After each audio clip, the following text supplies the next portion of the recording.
I'm a simple man. I see laser swords, I get so excited, I pee my pants, run to the nearest power plant out of excitement, get electrocuted using the pee as a conductor, die from that pee pants electrocution, go to whatever heaven exists, have my higher power tell me it's not time, you need to make the No More Heroes video, then get sent back down to my pants-peed, electricity, deep-fried body, have an existential crisis about what just happened, and then when I finally come to, I'm here to present to you the No More Heroes Retrospective.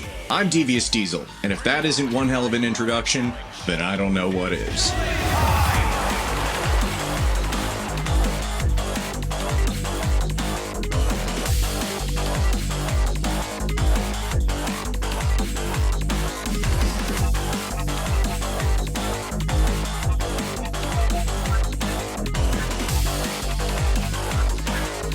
Gags with the tracks.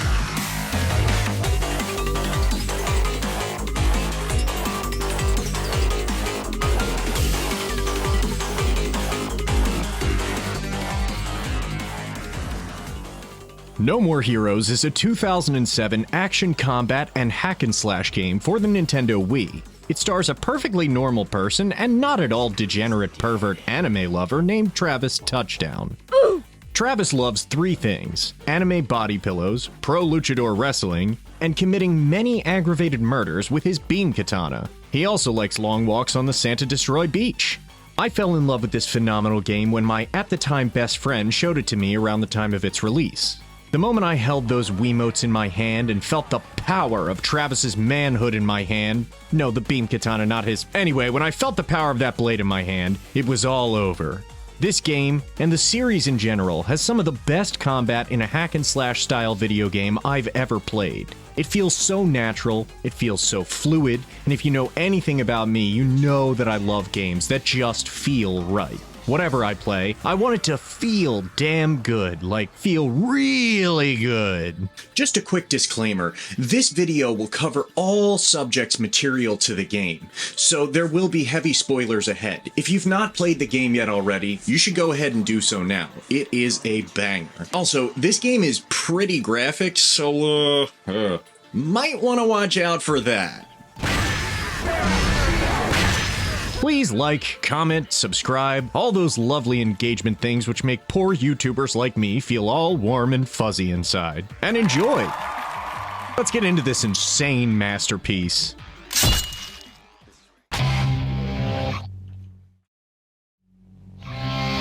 As stated, this is an action hack-and-slash game. The moment-to-moment gameplay consists of thoroughly and aggressively inspecting enemy entrails using your patented state-of-the-art weaponry, the Bloodberry Beam Katana. We will upgrade to other models, but for now let's talk about Bloodberry itself. No More Heroes did something very interesting with the age-old laser sword cliché. They actually made it much more believable and realistic. See this? This is a beam katana receiver. This basically creates a closed loop which allows the laser beam to have both a start point and an end point, unlike the concept of a lightsaber which just ends in a physically unrealistic manner. Later models do in fact eschew the receiver, but I really like that they made this more down-to-earth, semi-realistic portrayal of what a weapon like this would really feel and look to wield. I will say though, that realism is challenged pretty quickly when you first strike down an opponent and see the absolute fountains of blood and gore.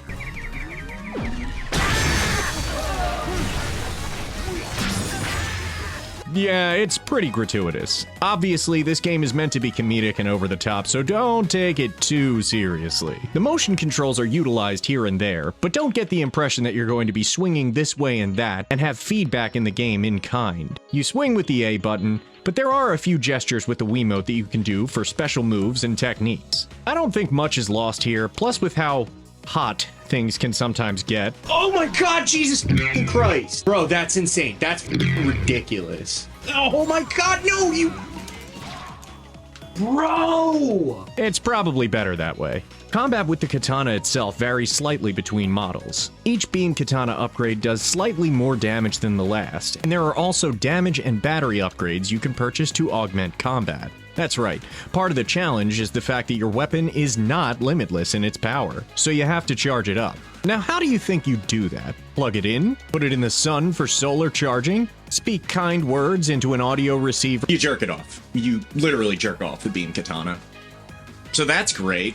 Exhilarating gameplay! Other than that, you also have this little thing called, pro wrestling at your disposal. And his name is So this is a sweet technique you can activate whenever you daze enemies with your standard melee move, or sometimes bosses and enemies will become vulnerable to it during a combo. It's excellent stuff. Also, please someone clarify for me why sometimes Travis uses his beam katana to finish off the opponent, and the rest of the times he just doesn't do it at all. Is it a certain health threshold they need to be at? Look, I never claimed to be the ultimate no more gamer, okay?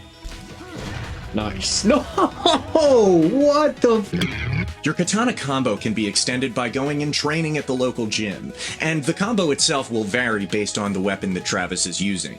I think now would be a good time to go through each and every one of the weapons that you will acquire during your journey. Blood barrier.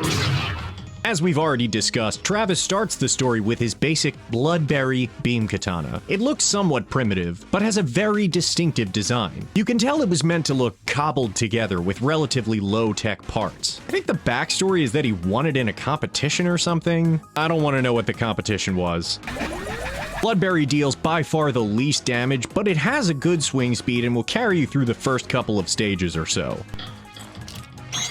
Tsubaki Mark 1. Now let's get into the upgraded models. This is the first new model available for purchase, the first in the line of Tsubaki beam katana models. It has the same design style as Bloodberry. A small cap attached to a thin telescopic rod will extend from the emitter and cap the blade at the other end. This one does deal slightly more damage, but it's pretty negligible. The combo and swing style is also very similar since this weapon is meant to weigh and feel almost identical to Bloodberry. The swing speed might be ever so slightly faster, I'm not really sure. Interestingly enough, in your maxed out combo, you'll also do quite a lot of melee moves which will daze the enemies. I don't know why this is exclusive to the Tsubaki one, but I noticed that I was getting more dazes in my normal combo than with any other beam katana, so I guess that's something.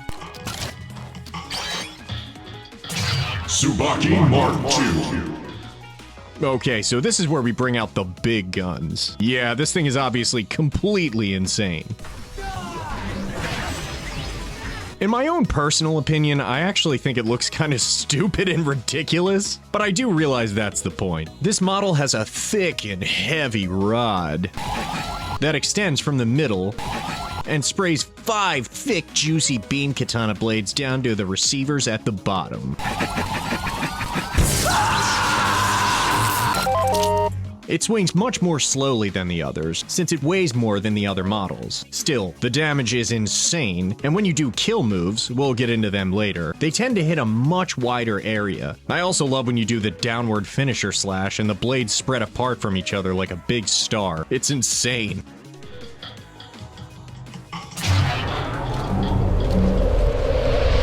Tsubaki Mark 3.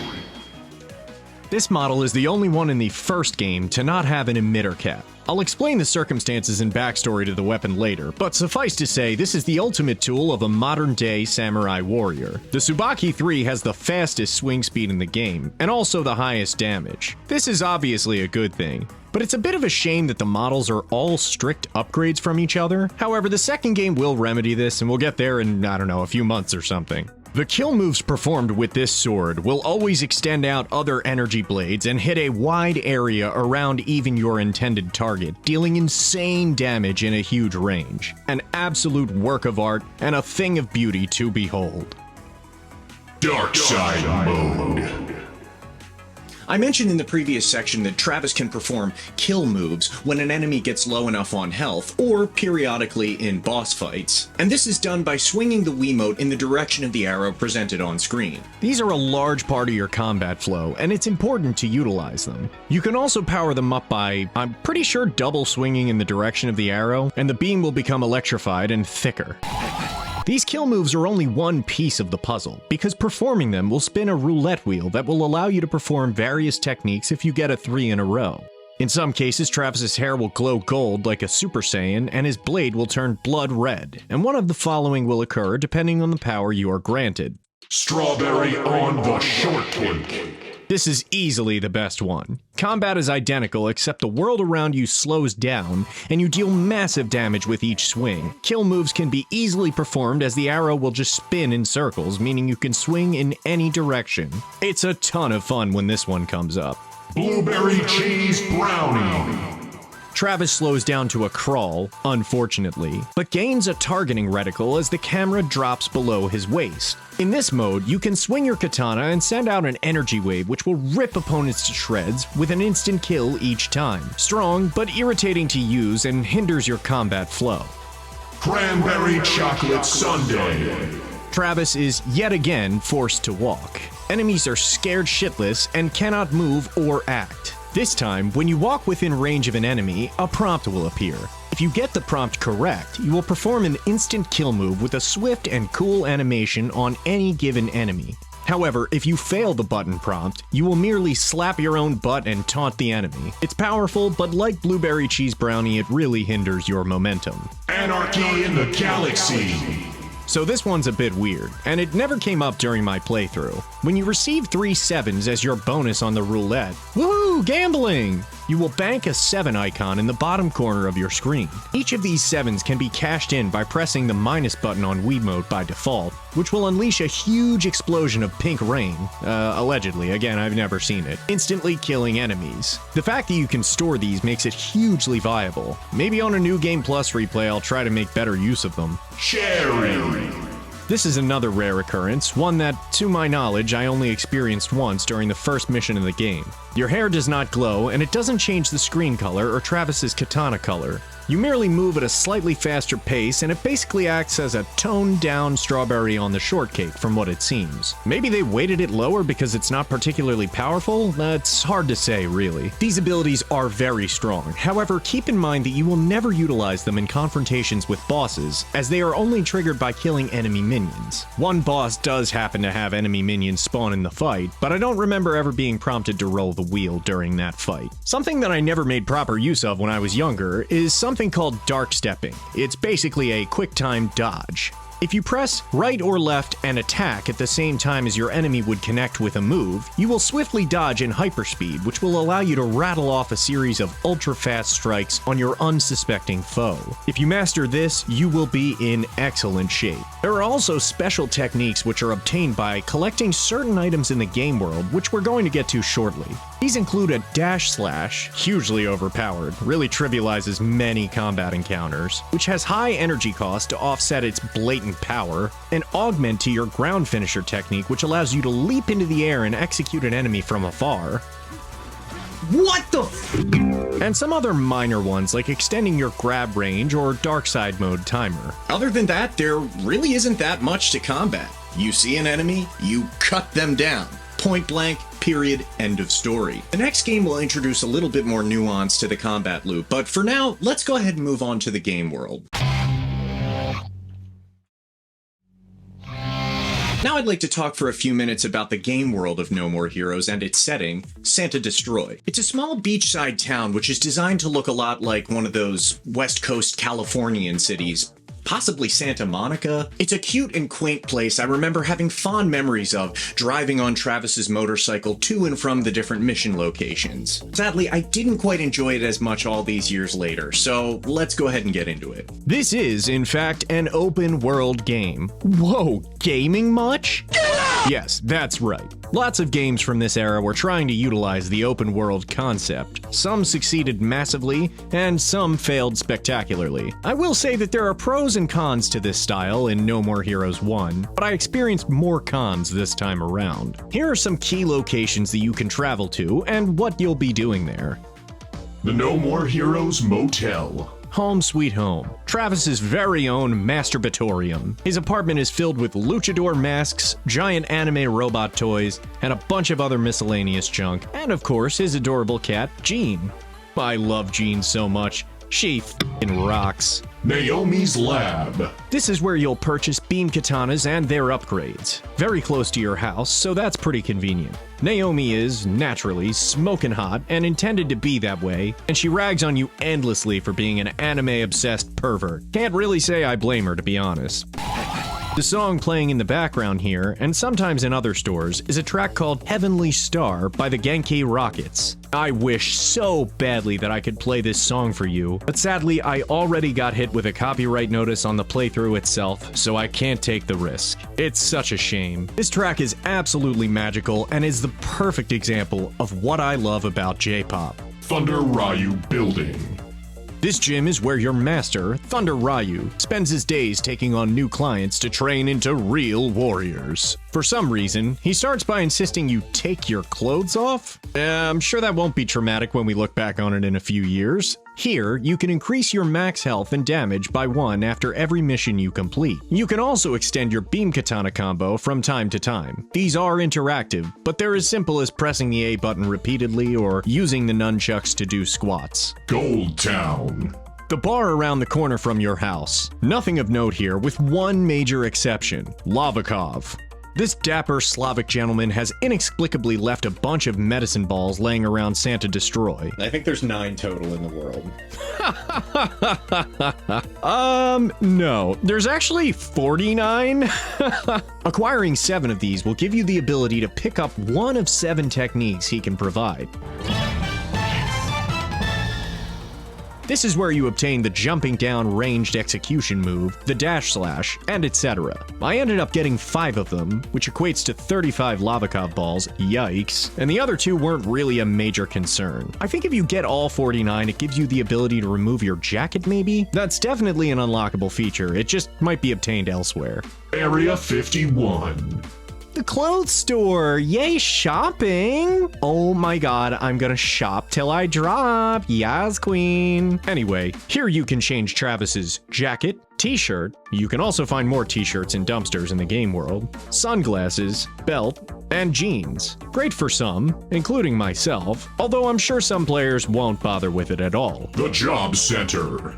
This is going to be a place you'll want to familiarize yourself with. However, you will obtain more money by doing other types of jobs, which I'll explain momentarily. Travis will unlock one new side job after each of his assassination missions, which you will need to complete at least once to unlock other opportunities. These don't pay particularly well, which is by design. How could you be so naive? And they are in many cases very irritating. Having the Lavakov upgrade to sprint when you're not in combat is very helpful here. However, completing each of these will unlock corresponding missions at K Entertainment. the Assassination Side Job Extravaganza. We'll get into these more in detail later, but this is where you will make the bulk of your money. Completing a layman job will unlock 2 to 3 of these, which you can complete as many times as you'd like for big cash. You're going to need to grind quite a bit to get the funds needed to complete the game. Beefhead Video. Ah yes, the video store. Travis is very... This is Diane from Beefhead Videos. Just calling to let you know that one of the videos returned yesterday wasn't one of ours. It doesn't have a label on it, but it seems to be a recording of a guy humping a pillow. The video you should have returned was, How to Please a Woman in Bed 101 Part 2. Yeah, anyway, this is where you can buy wrestling videos which will provide you with one new move each. Neat!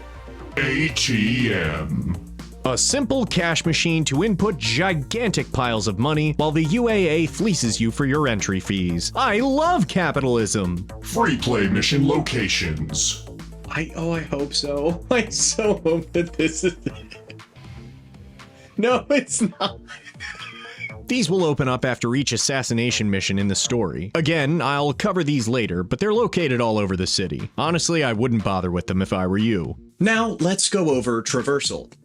It sucks. It's horrible. This is where we're going to see some of those issues of the open world pop up, so, buckle up, buckaroos. So Travis does thankfully have a vehicle, the Schlepptiger. Oh yeah. A motorcycle that he uses to travel throughout the city. There's nothing wrong with that on paper, and it controlled pretty well with a Wiimote. However, I'm using Switch controllers on the, let's say, less than genuine hardware, so for some reason the sensitivity is dialed way up. I think I can kind of understand now why God damn it. Normally, you would pull up on the remote to do a jump, but I had to deal with random jumps every 5 seconds if I didn't map remote movement to the control stick and hold it down the whole time. It was a disaster. No, stop doing that! Oh my god. Thankfully, I'll be playing No More Heroes 2 on Switch, which I just found out existed, and the graphics are much better, so we can look forward to that. Suffice to say, the bike was a headache.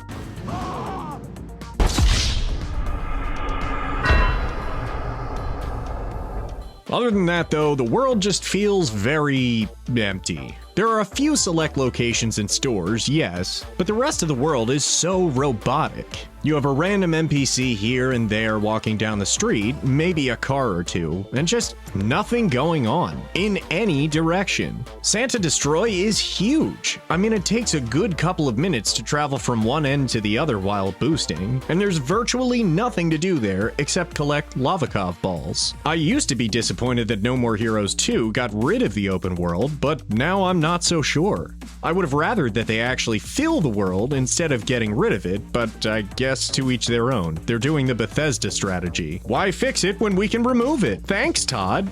Who's laughing now? What I will say about the world, however, is that I love having each story mission location take place somewhere in the game world that you've been driving by over and over again. For example, one of the story missions takes place entirely on Santa Destroy Beach, and that's a location you will have driven by at least a handful of times while grinding missions and jobs for cash. I like that. That is one element of the world which promotes realism. These places are all interconnected. I guess it's a wash if you net out those last 2 points. I mean, all in all, I got through it in the end. I just wish there was more going on, that's all. So, let's moving on, shall we? Let's go through a hypothetical scenario. You're an energetic 20-something living in a laid-back town. You feel like your life has no purpose. You're getting frustrated with your life because women don't find you attractive and you're endlessly horny. So you beat it into your anime body pillow because they get you, man. They understand. Not like those real girls. But what do you do with the rage? Where does the anger go? Maybe you finally decide to take something for yourself in life. Maybe you decide that you're an incel no longer. Maybe you win a one-of-a-kind weapon in some competition or sweepstakes and decide, you know what, maybe this is the day. Maybe that day you decide to go find someone at the bottom of a ladder and start cutting the rungs. Maybe you climb your way up the whole f***ing ladder.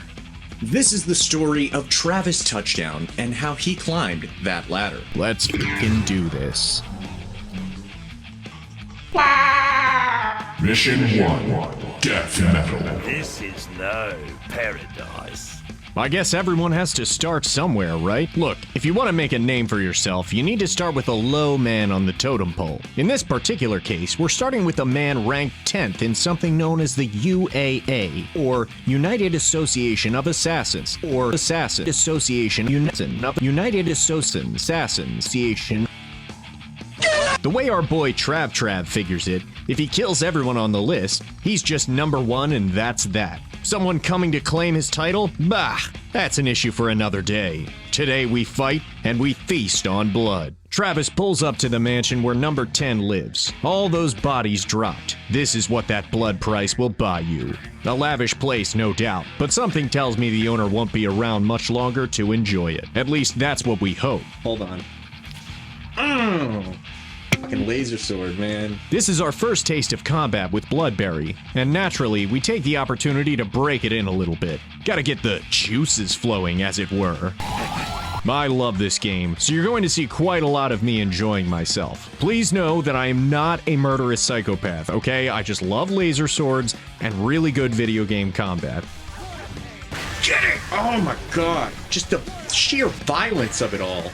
Don't unsubscribe. The first mission is actually somewhat longer, although that may be in part due to the fact that your swings and strikes are much weaker than they will become later. You don't have nearly as many tools to deal with your opponents. Plus, this property is goddamn huge. I mean, what are the property taxes on a place like this? This is insane. And this is only the guy ranked 10th. The housekeeping and landscaping bills? I don't even want to know. Well, they're going to need to hire industrial cleaners when we're done with this place because we've got some killing to do. new. There really isn't very much to this mission. It serves its purpose well as an introductory level. There's a couple of set pieces like getting locked in a combat encounter in the jacuzzi room, the owner's study, which is a marble-encrusted throne room of sorts reminiscent of Scarface, and also slashing up and down the pathways outside. But it's largely just multiple hallways that end up getting painted with goon blood. Oh god, no, that's not what I meant! Finally, we reach our destination. Here, we come to a long hallway. Yes, another one. And we talk on the phone to a mysterious voice. Although, during my playthrough, we talk to a mysterious nothing. Yes, that's right.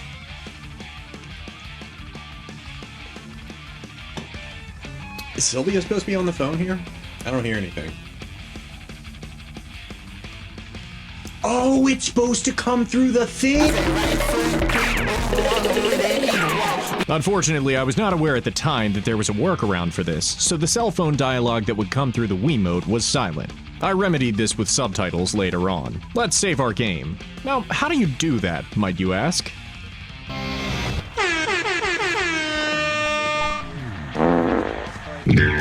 Boost! The absolute audacity of the developers to have Travis save by pooping is mind-blowing. I love it. That's something that the game really excels at, the sheer crassness of it all. They commit so fully to the bit that it wraps back around again from disrespectful or annoying to actually entertaining and based again. So, you know, good job. Also, before each major fight with a boss, we receive a new wrestling move from a mysterious character who I don't think we ever meet face to face. Also, I don't think it's Thunder Ryu, because he's not a luchador, so I'm actually not really sure what the deal with these being left behind is. Anyway, more fighting moves, yay! So who did we come all this way for? I mean, we just cut a swath through 50 men to get a shot at one person. Who would it be?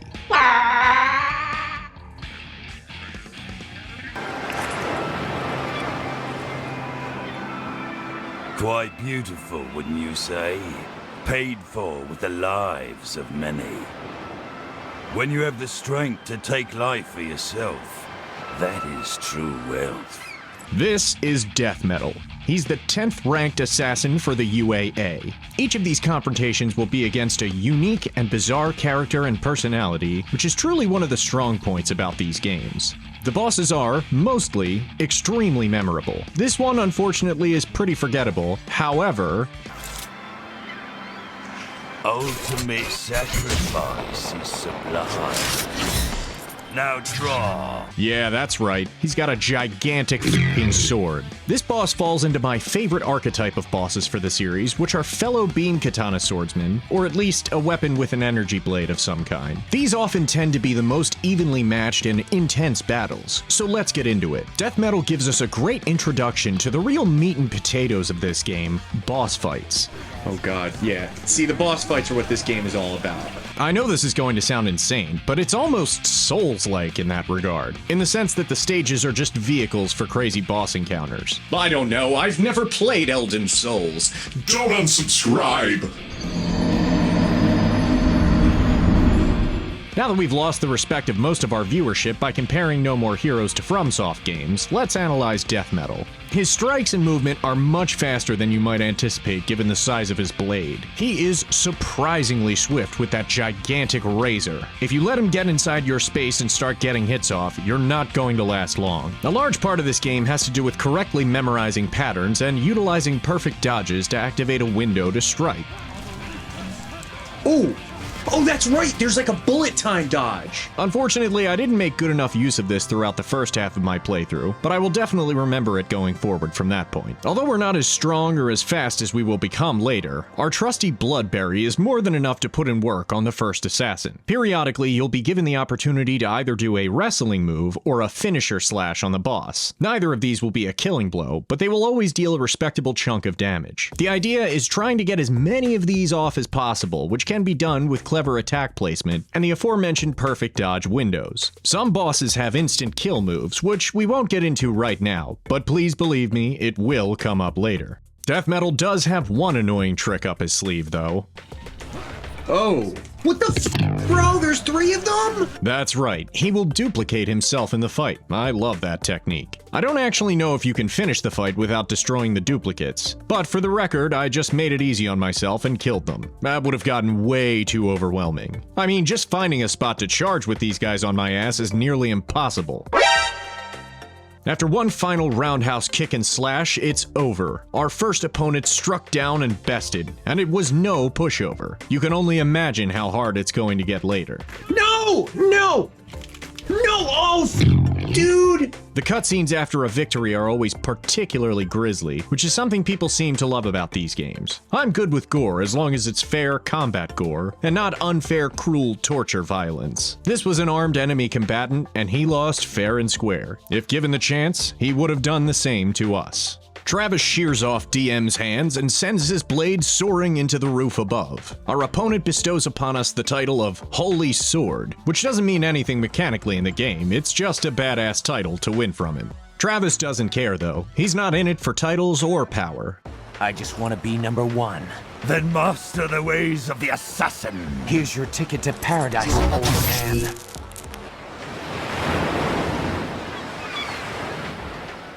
He wants to be number 1, and that's all that matters to him. We lop off the red-haired fiend's head and claim our first victory. 1 down, 9 more to go. We are going to be ranking these bosses throughout this video, and adding to the list during the rest of the video series. I think that Death Metal is a great middle-of-the-road combatant in every regard, with a neat trick of making duplicates of himself. The swordsman component brings him up from what would likely have been a C tier. I think B is a fine enough place to put our first boss.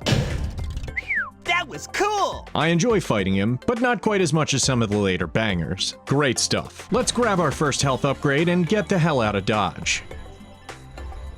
Now we're back home, and we can take a quick look around the apartment. Not before pooping, obviously. The one notable thing I'd like to show you is that you can play with Jean the cat, and I just want to say that I think that's absolutely lovely. I love you, Jean! We will come back here periodically to save between missions and occasionally change clothes, but not much else. Let's get going. I said let's get going. No, get on the, okay. Just get going!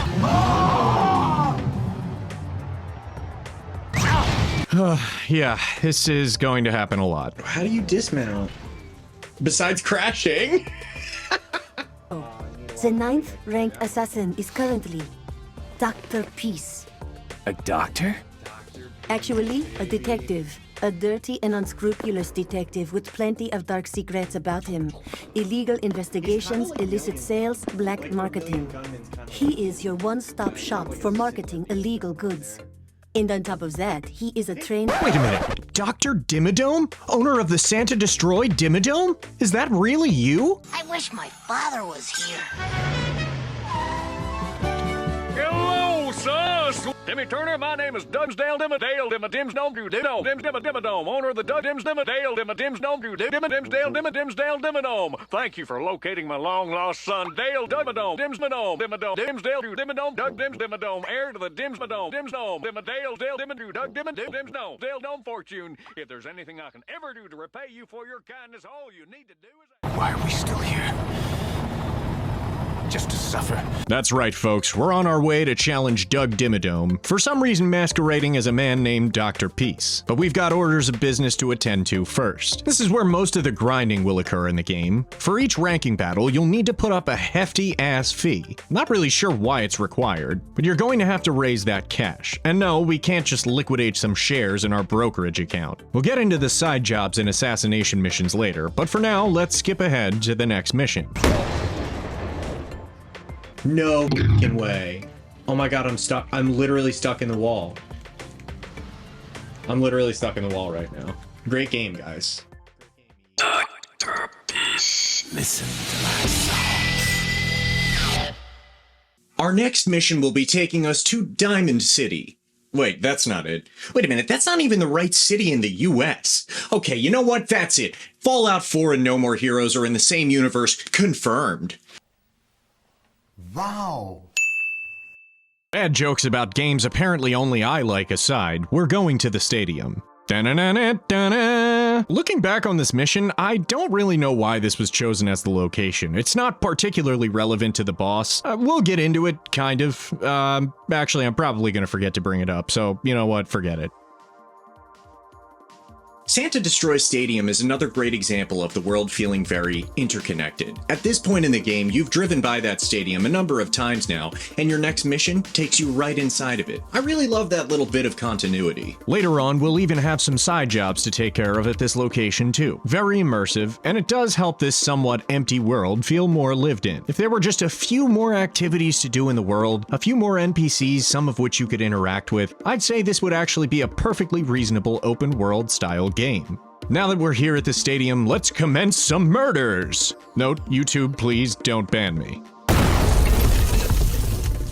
The main gimmick of this mission is, what do you know, long hallways. What a surprise, that you must swing your katana at a ball to knock down a number of enemies in a row. And yes, some of these story missions do have gimmicks. Usually they're not too offensive, but a few are quite frustrating. My controls for this section were a little bit irritating, like most of the game's motion controls in general. Oh no, dude, this is not gonna work. This is owed almost certainly to the fact that the Switch uses internal gyroscopics instead of a sensor bar, so it was essentially going haywire based on every slight micro motion of my hand. I told you we'd get back to those bike crashes. But somehow, I managed to get through and actually not do terribly after all.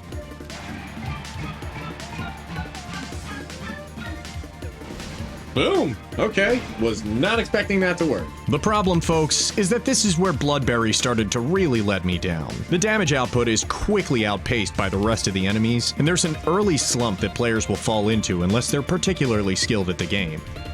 Oh my god, you gotta be kidding me! No, don't fucking die here, man. No, oh my god, you gotta be kidding me, man. Yeah, that's me. You're probably wondering how I almost just died to a grunt. Call an ambulance! Call an ambulance for me!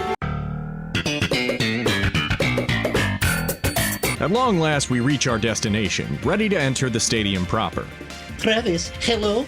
The moment you step into the field, the fight begins. Some smoking hot blonde chick keeps ranting about how bad we are and how we get no punani, and that we would never get with her because she's 2000 and great, and we're so 2000 and late. And something about the Garden of Madness, which I think is a euphemism for her pagina. Of course, you absolutely cannot engage with a world-ranked assassin without pooping first, so let's go ahead and do that. Ladies and gentlemen, Mr. Conway Dimmadome.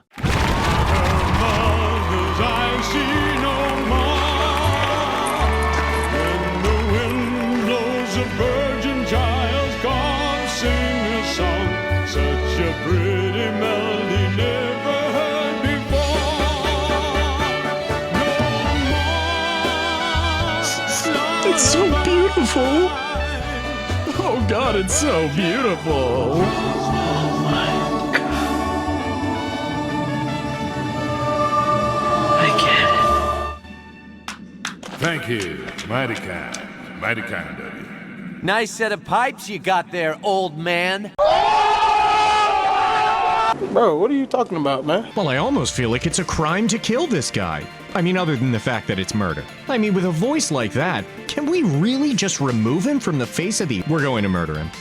This guy's singing voice. Interestingly, Dr. Peace does actually reveal what the association has been doing with our entry fees, so, yeah, I mean, thanks for that, I guess. We dined at a fancy restaurant, one of those that are impossible to get a reservation for.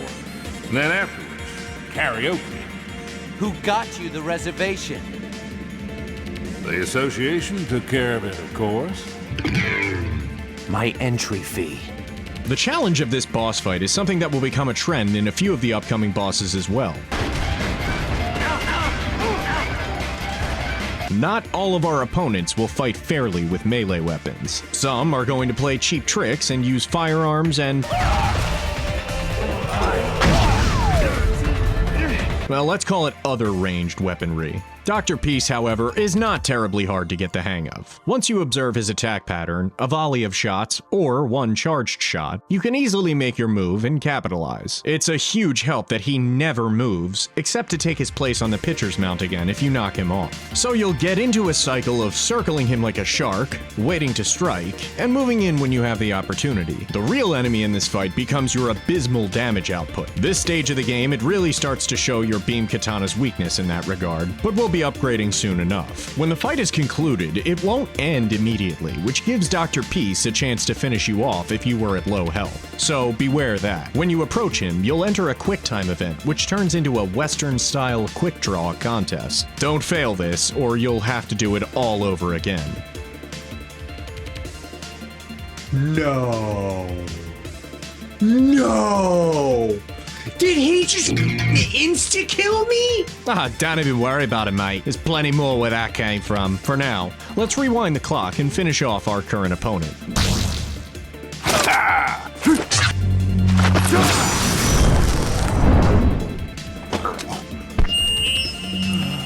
As he takes his last few breaths, the doctor dedicates the song of his death rattle to his daughter. And just like that, we've become ranked 9th. It's open mic night in hell, old man. Sing all you want down there. I'd say overall, Dr. Peace is pretty underwhelming in difficulty, not terribly interesting, and has a cheap trick at the end. I can't give him any higher than a D tier. Plus, I'm also just biased against gunslingers.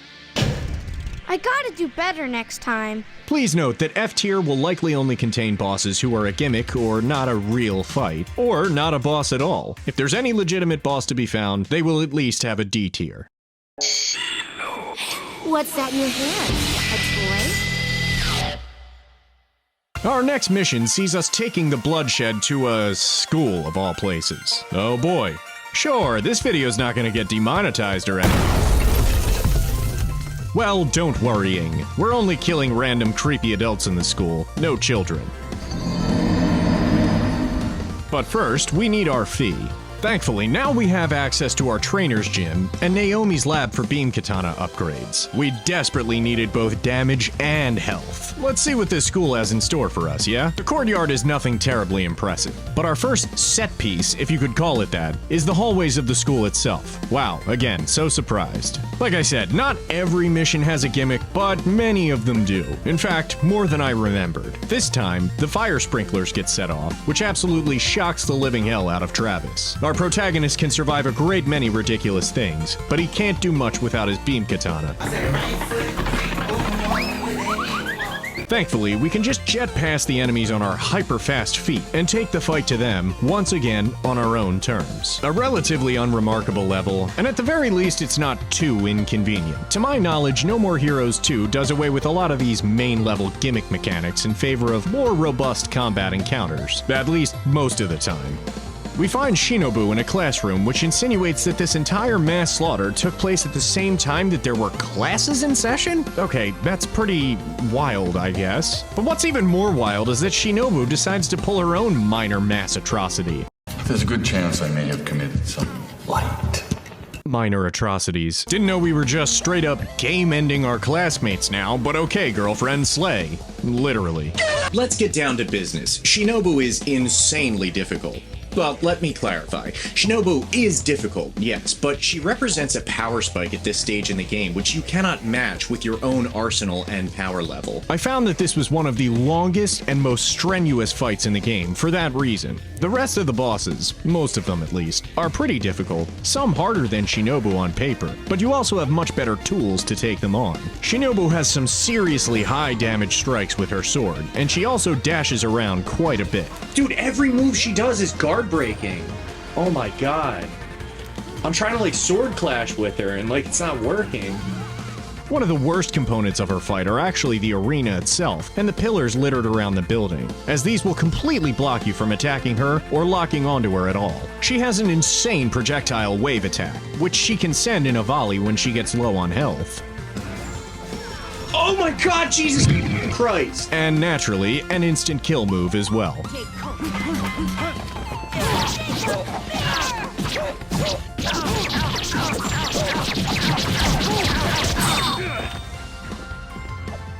problem with the instant kill move is that it's hidden as one of her normal techniques, and the only indicator is the difference in the way she says Genkoken.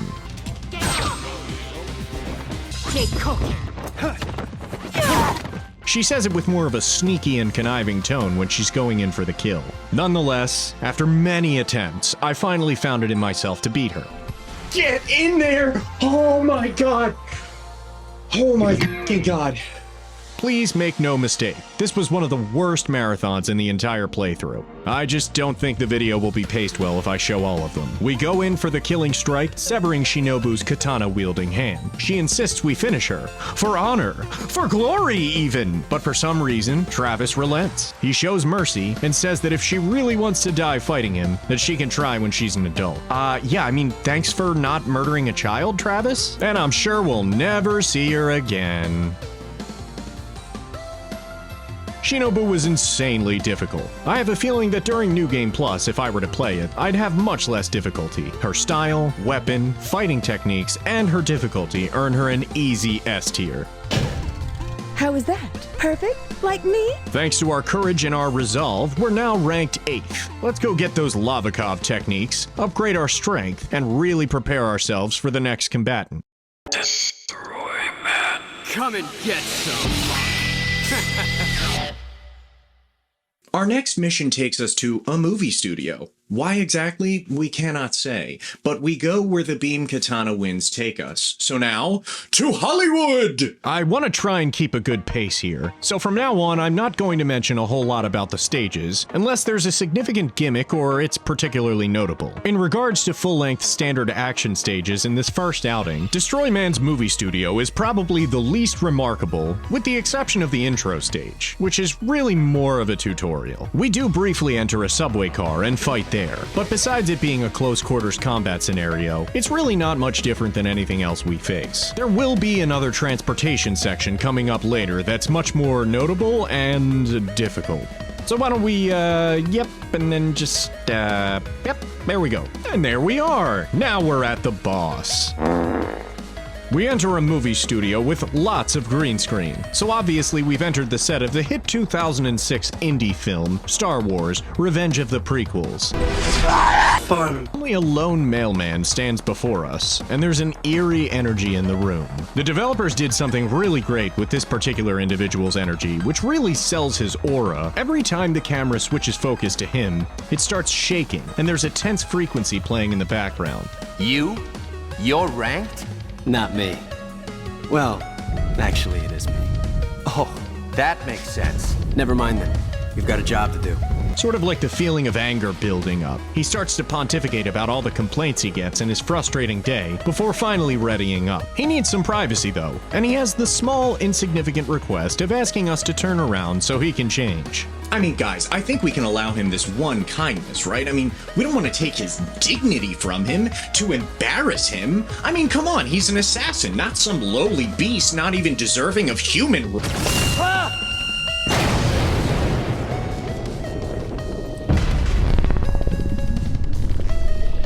Oh, damn it. Wait, he betrayed us? But why? Who could have ever seen this coming? Well, either way, it'll never happen again. Now we're ready, baby. Of course, he requests that we shake his hand, and I mean, since we have honor, I mean, we have to, right? It would be really f***ing rude if we didn't. I see the way you're looking at me. Don't you dare look at me like that. How dare you insinuate that we would not give him this one kindness and just simply shake the man...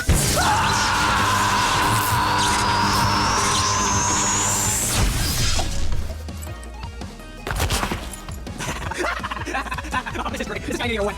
This is so... You're almost trading the book. Oh, man, you are something. Oh, this is the best. Man, you really cracked me up. I think this time is true. Oh, seriously, I think I might really die from laughter. It hurts. Oh, shit. I thought I was gonna die for real. And look at you. You're lucky dead. I just time for one call. Destroy cow! Destroy team! This is where it gets good. Good night. Destroy... Okay, let's do this. With the absolute banger boss theme, Stop Hanging DJs, playing in the background. This song is called Stop Hanging DJs. Yep, that's what I just said. We take the fight to the masked vigilante. Every move he performs is some sort of variant of signature move where he shouts his own name first, like Destroy Cannon or Destroy Beam.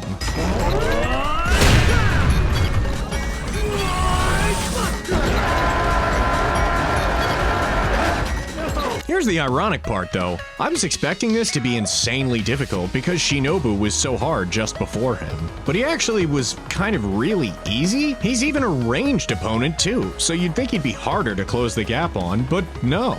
Obviously, this is owed in large part to having the Tsubaki Mark I, and also a few damage and health upgrades. That was a much-needed boost, of course. The cannon and beam are pretty easy to dodge, and the spark and smash are only dangerous if you're close. He does have one thing which will sort of shake the fight up. Destroy Man will hang himself from wires on the ceiling.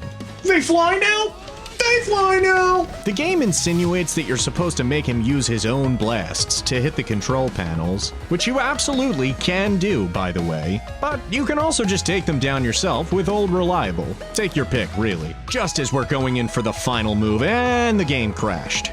Yeah, just got it right inside. Ooh! What? Oh my god, why? Bro, what do you mean? Bro! Thanks to my handy-dandy Nintendo PC. Okay, let's try it again. For real this time. Yeah, get in there! Only took one hit so far, that's great. There we go. Alright, so I got a jumping slash, dodge, jumping slash. Why? No! There we go. Come on! No! Oh my god, what? Oh my god! Get the final hit! Yes! As we drive our blade through the wannabe superhero's chest, he tries to get one last gotcha on us, begging for mercy, which Travis naturally mocks. How unbecoming of a killer, but this time, we're prepared.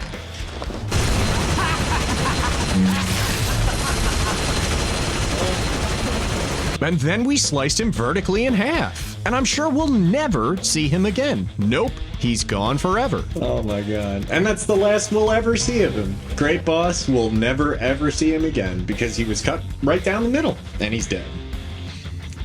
What an asshole. Destroy Man, like I said, is one of my favorite video game villains. Or at least I can say confidently that he was at the time. There's so many now that it's hard to say for sure. I think that it's fair to say that his style, signature moves, and arrogant personality give him a solid A tier. Now you know why I am the best. Holy summer. Still just a fight.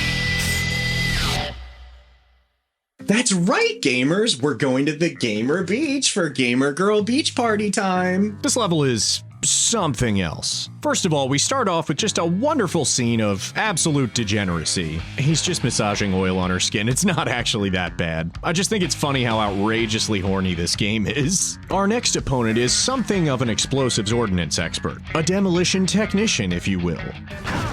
It's only fitting that this beach has been turned into the Santa Destroy equivalent of Normandy for the duration of the mission. Throughout the stage, you'll find that the beach is littered with landmines, which aren't terribly fun to step on. There's also electric fences which gate your progress, and you'll need to defeat all of the soldiers in Holly's platoon before you move on. This is also where we'll start seeing some automatic firearm enemies, which are a gigantic pain in my ass. It's like so guttural. What the f? Ranged enemies and bosses in this game are frustrating in general, and this level is where it's made abundantly clear. But we'll get there soon enough. After storming the beach in the most epic war story since Black Hawk Down, we approach the far end of the shoreline where our quarry awaits.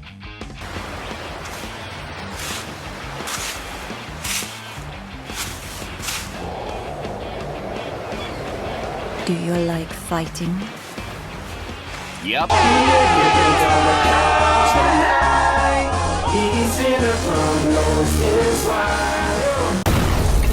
Holly has a pretty sick and unique look to her. She's naturally got the let's objectify all women in existence video game bikini on, but she's also got ammo pouches and grenades and a fake metal leg. Definitely a contender for the coolest outfit in the game. The problem is that as soon as we start the fight,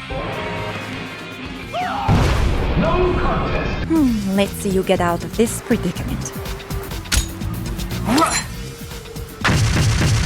Yeah, get used to seeing that. These pits on the beach are going to become both a curse and an unexpected blessing in our upcoming battle. Holly uses a combination of missiles, grenades, and her shovel to attack us. She will smack sand in our face with the shovel to temporarily disable us if we get too close, and occasionally throws volleys of grenades. Her two bread and butter moves, however, are throwing grenades into the pits when you fall in, and sending out this absolutely demonic volley of missiles. The missiles do extremely high damage and are super frustrating to try and avoid. I think I only successfully avoided them maybe 3 times across my 12 attempts. Yes, you heard that right. This godforsaken fight took me 12, or maybe even more, tries. Bro! Whoa, oh my god, why? Oh my god, oh my god. What I realized later on is that you can actually use the holes to evade the missile strikes. Dude, I was not expecting her to have to fucking press A. Alright, well that was convenient. I'd almost prefer to fall in there than get hit by the missiles. I had to get into the habit of diving in for a few attacks, then jumping away into a pit to avoid missiles. The good thing is that she leaves herself open for attack when she goes to cover each pit back up in an effort to throw you off. Unfortunately, sometimes the pit technique doesn't work. What? How? My god, this fight was so ridiculously hard. When she gets low enough on health, Holly will start lobbing grenades at you from a perch of rocks on the far side of the arena. Compared to the missiles, this isn't terribly hard. The good news is that, to my knowledge, or at least during this playthrough, I did not observe Holly perform any instant kill moves. She may have one, but I just don't know the criteria which needs to be met for her to execute it. After numerous failed confrontations, we finally take Holly down. Dear God. Yes! Oh my god, yes! For some reason, Travis hesitates this time. This is not mercy. You can't kill a woman. Pathetic. This is actually our first instance of true growth, because when Holly unalives herself in Fortnite with a grenade, This game's winner is... Travis feels huge despair for dishonoring her. Forgive me, number 6. I never meant to shame you. After the fight, we insist on giving Holly a proper burial, and it just doesn't feel like a happy victory. However, there is a silver lining. On the beach is a lockbox labeled U.S. Military Secret, which we will need for later. Let's take it and get out of here. Hopefully we can wash this bad taste out of our mouth with some more aggravated murder. Please don't ban me. Holly is super frustrating, and I think it would be a little easier on a New Game Plus playthrough. Once I got the hang of things, it was okay, but still, having to intentionally dive into the holes to escape the missiles was really annoying. Not only that, but it breaks the flow of the combat. Thank God I was playing on a system where I could remap the Wiimote jiggling to the control stick, or I would have never made it out of those pits. Despite how cool she is, I can't give her any higher than a C. Not too bad.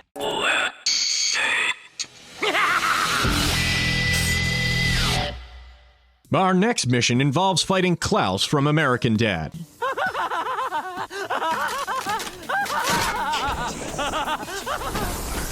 Danuta, come with me to the center of the earth! Ultimate victory. Now that we've completed Mission 6, it's time to move on to Mission 7, which is one of my favorite bosses in the game. Okay. Obviously, I'm kidding. We need to talk about Mission 6. Fucking left shake, baby. It's Klouse! What? There are more than a few times where this game tries to subvert expectations, to take you by surprise for the sake of it. Well, this mission in particular is probably the most egregious of those subversions. Needless to say, I'm not a fan. Let's get into it. Our mission starts off by leading us to a tunnel in the middle of the giant field in Santa Destroy. Interestingly, there's actually a trail of blood leading up to it. And you know what? I'm actually not sure that this is ever explained in-universe. I'm looking back at the footage and trying to remember, and thinking back to my playthroughs, for the life of me, I don't think this is ever explicitly explained. Entering the tunnel, we find ourselves positioned at the end of a seemingly endless hallway, chasing down a shadowy figure. Don't worry, you'll never catch up to them no matter how hard you try. It's a bit bizarre that you can lock onto them, but don't actually try and attack. There are a few enemies, which actually took me by surprise this time, and this is the point in the game where you will start encountering numerous beam katana wielding grunts. This shouldn't be a huge problem, but for a first timer, you might start having some trouble around this point. Super short level, and the reason for it will become clear soon. For now, at last, Doctoid's time. Wake up!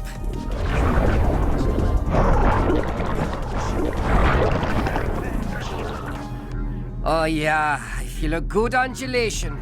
Your rumbling is excellent. I'm not gonna draw this out. It's a switch up. On one hand, I have to respect that they were just like, you gamers, and obviously this serves to set up Henry, who we'll talk about later. On the other hand, this is already a somewhat short game in terms of actual main story content. If you really look at it, it starts to become pretty obvious. Either way, we don't get to fight him, and that's that. F tier, obviously. Sorry, Klouse. Who says I'm doing too much coke? Okay, shoes on, everyone. Razor's in one of his moods.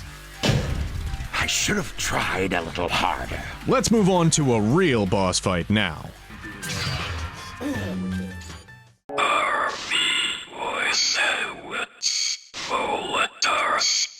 Let's see what you're made of, country boy.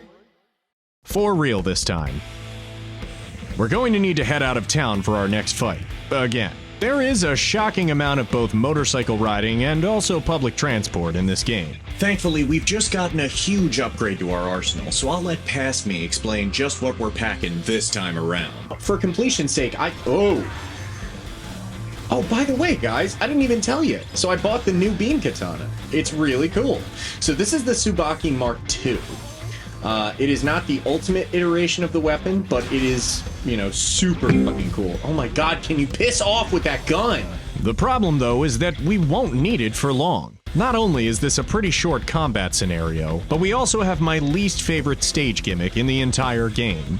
This is good because it's close quarters. The problem I usually... Oh, maybe not. The problem I usually have is when they're gun enemies and they're far away. What? Wait, what? Oh, yeah, that's right. It's a Galaga-style 2D arcade shooter. This wouldn't be that bad, and wasn't on console, where you can just flip the remote sideways. The problem is that I'm using a Nintendo PC, and I have to change the controls manually, which wasn't working particularly well with the Switch Joy-Cons. Either way, it's not entirely the fault of the game. The primary issue I have is that this just isn't my type of thing. I already don't love retro-style arcade games from pre-PlayStation 1 era. I know, sue me. No, don't unsubscribe. And that my personal control setup wasn't really conducive to it, and I had a really hard time remapping it the right way for some reason. Where the game actually is at fault, however, is that this is a forced segment. Bro, I don't care. Great. Can we move on? Oh my god, no fucking way. You have to beat it?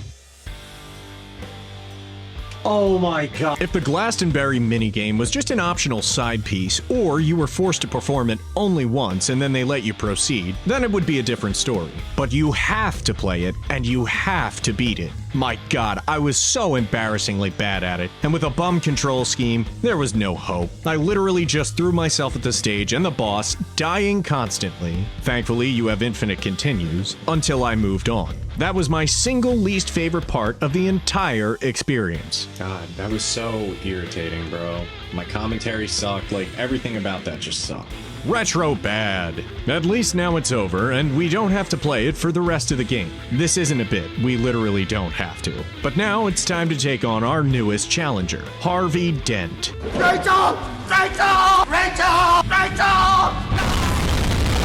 The movies. For once, Sylvia's actually feeling us, so apparently she doesn't think we're quite so 2000 and late anymore. Yes, I really wrote that joke twice. You can never stop me! Floop is a madman, help us, save us! Floop is a madman, help us, save us! Madman, help us, save us! Floop is a madman, help us, save us! Madman, help us, save us!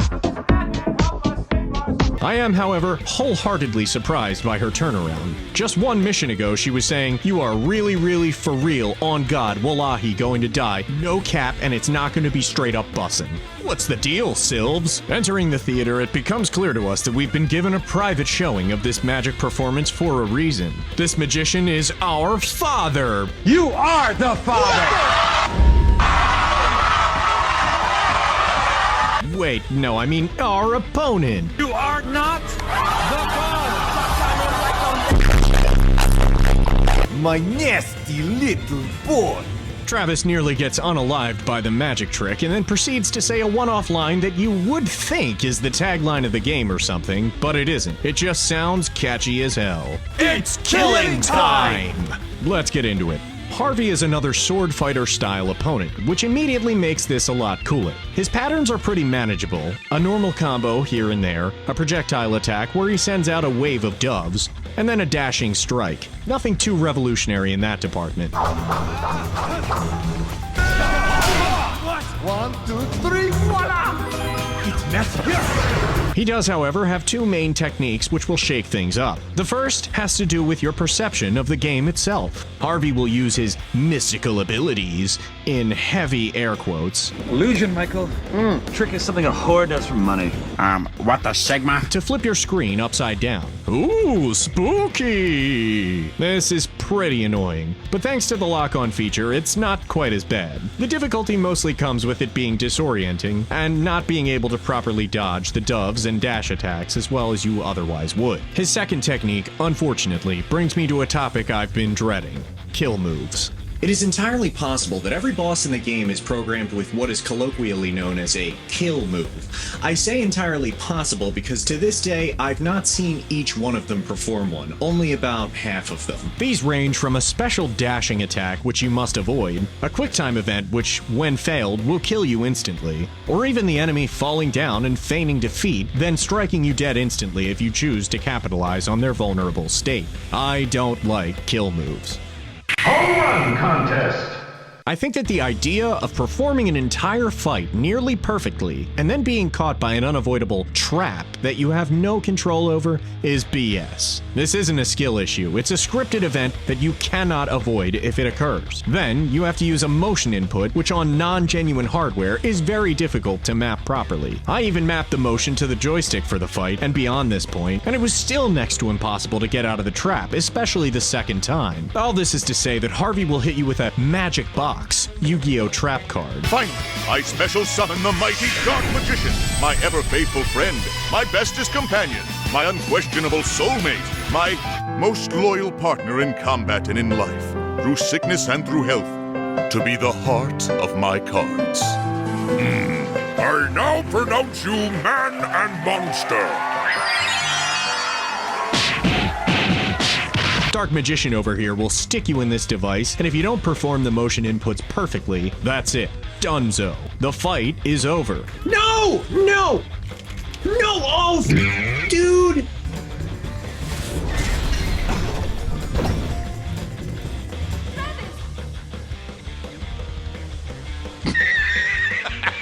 I probably died to this 3 or 4 times, and eventually laid down a save state so that I could reattempt the inputs again without having to waste time on it. Thankfully, I didn't end up needing to use that save state, but I wasn't above doing so. Generally speaking, I play games to have fun. I do think overcoming a certain level of challenge is entertaining and makes me feel good, and this playthrough of No More Heroes was mostly a level of challenge that I find enjoyable, with a few exceptions that were difficult to an unpleasant degree. Mother f***ing kill moves! You can't outrun it! Like, what? Oh my god, why? Bro, I knew she had a f***ing instant kill move, and that's what it is. God damn it. Like, you'll never catch me playing Elden Souls. Don't unsubscribe.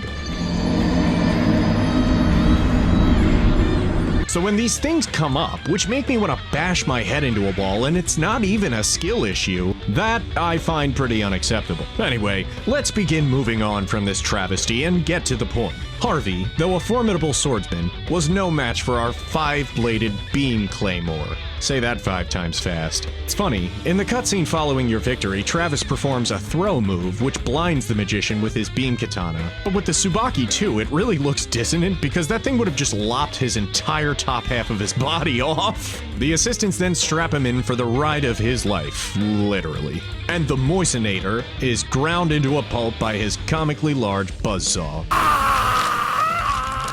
Finn.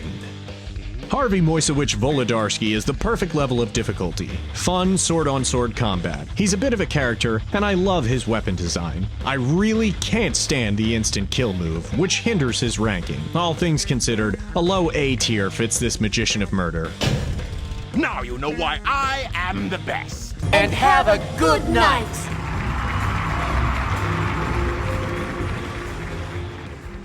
We're reaching the endgame now, and there's only 3 more ranked fighters left.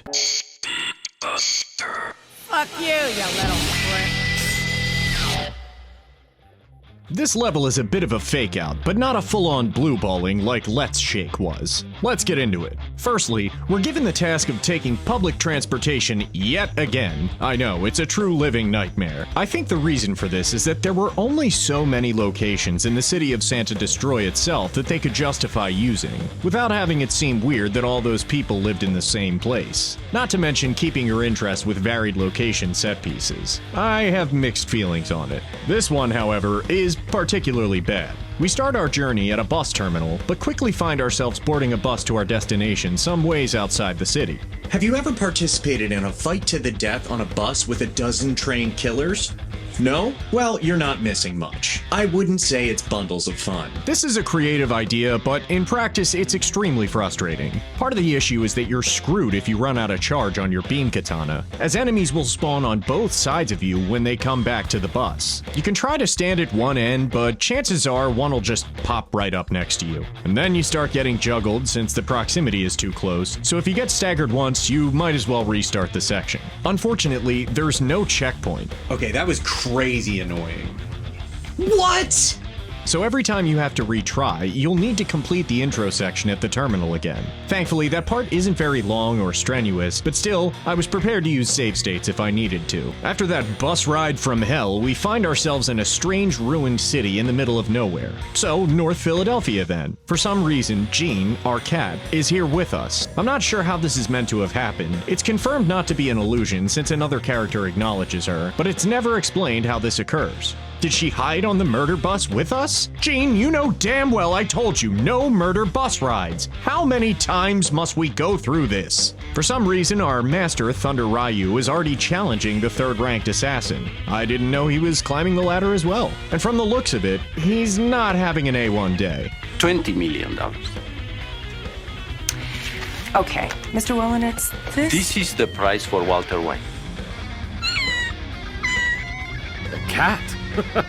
You frightened me for a second, Kitty. Master! Yup, that's me, Thunder Ryu. You're probably wondering why I allowed myself to be distracted by a tabby cat during this confrontation with a professional assassin. Well, it all started back when I... What doth life? Are we just fleshy blips in some meaningless stew of cosmic oblivion? Or is it vice versa? Is our every trollop through fate's garden infused with a mystic?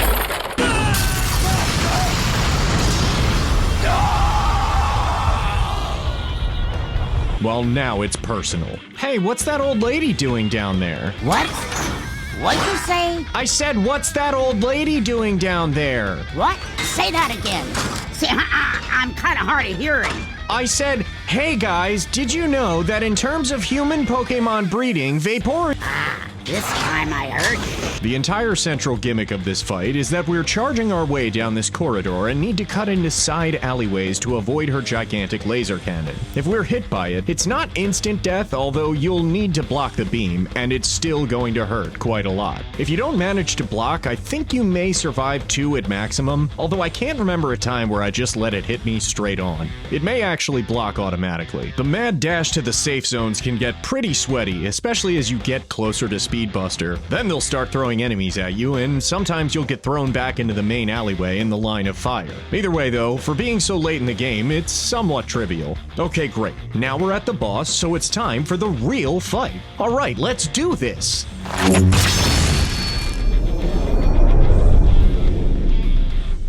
Oh, it's just a cutscene. Well, F tier. Bye, Granny! I should have tried a little harder. You think you're bad, don't ya? It's probably worth noting that the game really starts to lose steam at the end. There's a couple of really good boss encounters, especially the last 3, but there's also a bit of corner cutting, not to mention Let's Shake and Speedbuster and those fake outs. Either way, this next mission has a below average stage, but a solid boss encounter, so at least there's that. We're heading back to the stadium, where we iced Dr. Peace. This is one of the cut corners I referred to, blatantly reusing a boss area. However, this assassin actually fits better here, and the fight itself doesn't take place in the stadium proper. The combat scenario does, however. Oh, I think I gotta jump again. Ooh! No! Yeah, so we're supposed to do the combat exclusively on the back of the bike here, but due to both the controls and my lack of interest in the Schlepp Tiger, I actually ended up losing my mount. Guess we're gonna have to continue on foot. Pretty annoying though, since the enemies are dramatically spread apart, assuming that you'd be on the back of the bike. It is a super subpar combat encounter, so let's go ahead and just get to the boss.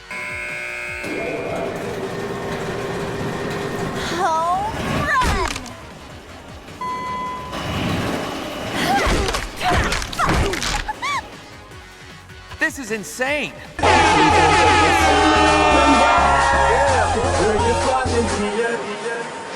Shake that. Our quarry this time around is a drunken bad bitch with a bat who likes to knock around gimps in her spare time. And feed them to the wood chipper. Well, that's just lovely, isn't it? How much do you want to bet that's the instant kill move right there?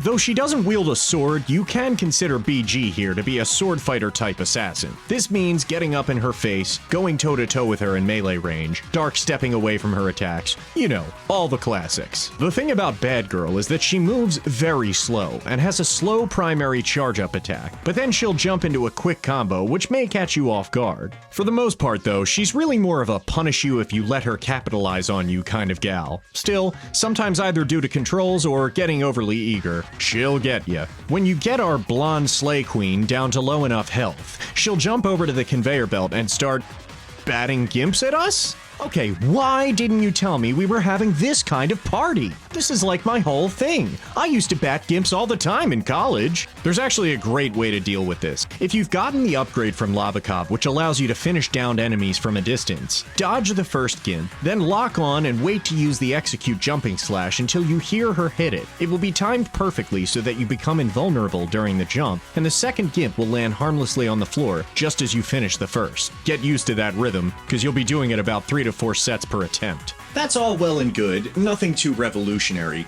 but just when you think you've got the fight down, Bad Girl will fall to her knees and feign defeat. Boy, I hope you didn't do the logical thing and attack her during that window of vulnerability. That's her kill move. It's telegraphed in a pretty obvious way. I don't think I fell victim to it just by sheer stupidity. My own personal problem was having the controls register a jumping dash slash with the gyroscope and accidentally getting drawn into it. Even still, it's not as bad as someone like Harvey who can't be avoided. It's just really annoying when she keeps doing it over and over and over again back to back. No!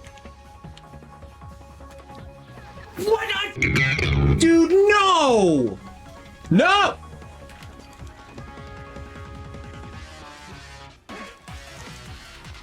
Oh my god, you...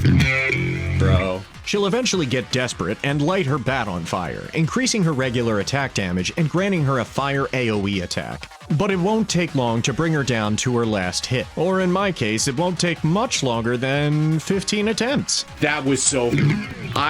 okay. I swear on my life, I didn't do the jumping slash. It just... The controller picked up me moving to... Oh my god, I can't believe that! Okay, alright.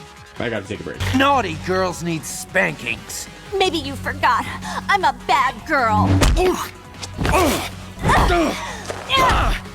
won't lose. I will never lose. lose. I give up. You win. Yes, I've won. Particularly gruesome one this time. Yeesh. I'd say between her over-the-top pink maid outfit, emphasis on sexuality, absolute badassness, and ability to step toe-to-toe with any opponent using nothing more than a baseball bat, she gets a high A tier. The insanity is just the icing on the cake, of course. It might have been an S, if not for the annoying forced breaks when she transitions phases and also does her kill move setup over and over again. Still, a good ranking for a bad girl. Now you know why I am the best.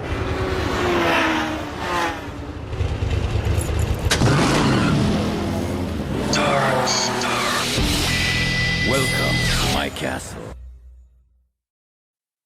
It's all been leading up to this, folks. We've gone through a number of encounters with colorful personalities of all different types, just to lead us to this, the precipice of greatness. Will we become the #1 assassin in the world, or will we fail spectacularly trying? Let's find out together, shall we? Before we get into the final mission of the game, let's talk about one last beam katana upgrade. This was a huge one. All other upgrade parts are in the tens of thousands cost at maximum, but this last piece, 999,999 credits. That's right, one shy of $1 million, baby. And what do you get for this small fortune? Why, nothing major. Just the ability to never run out of charge again. Though it's a bit melancholy leaving behind the charging animation, I'll admit it.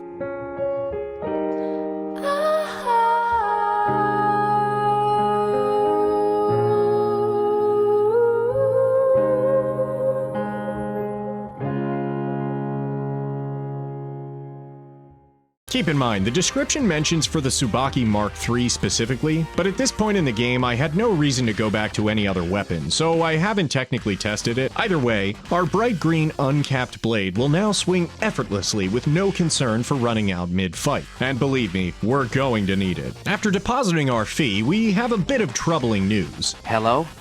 Hello? May I ask who's calling? This is the Assassins Association, right? Look, I gotta talk to you about... Oh, dear. She's done it again, hasn't she? You are not her first. What? Listen, lady, I don't know what the hell you're talking about. Who are you, anyway? And for the record, I am Sylvia's mother. And there's no such thing as an association, or whatever you think exists. No, this can't be. The whole time? It was all... a lie? No! No, this isn't happening. Oh, there is no reason to go on. What am I fighting for? What am I fighting for? What am I fighting for? What am I fighting for? What am I fighting for? Listen, guys, say what you will about the cutscenes in that game, but it is a phenomenal platformer. Yes, that's right. Apparently, Sylvia Christel is just some crazy trust fund girly pop who gets mega bored, decides she's gonna go out on holiday, be a quirky queen, and maybe create an imaginary tournament of psychotic murderers once in a while. Honestly, I don't even really have the energy to process it. The fee has been paid, so we might as well just get on with it anyway. What? Hey, wait, no, come back! Ah, now I have to walk to the entrance of the mission? Yeah, folks, so this is why it's hugely important to grab that Lavakov upgrade, which allows you to sprint. This sort of trivializes this otherwise very annoying final cue from the devs. Not really sure why this occurs, because the driver just ends up dismounting near the highway. I guess the in-game reason is because you wouldn't have otherwise known where to go? Let's just do this thing already.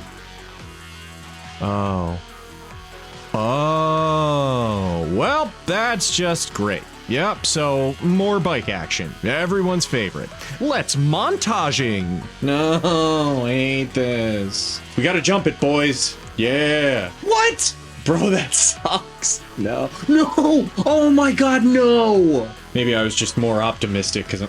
What? What, bro? What? Are you kidding me? Oh my god. He pushed me into the kill line. There we go, baby. All right. God, I hate the bike controls. I cannot wait to be done with the jury-rigged motion input and using a regular Switch controller for No More Heroes 2.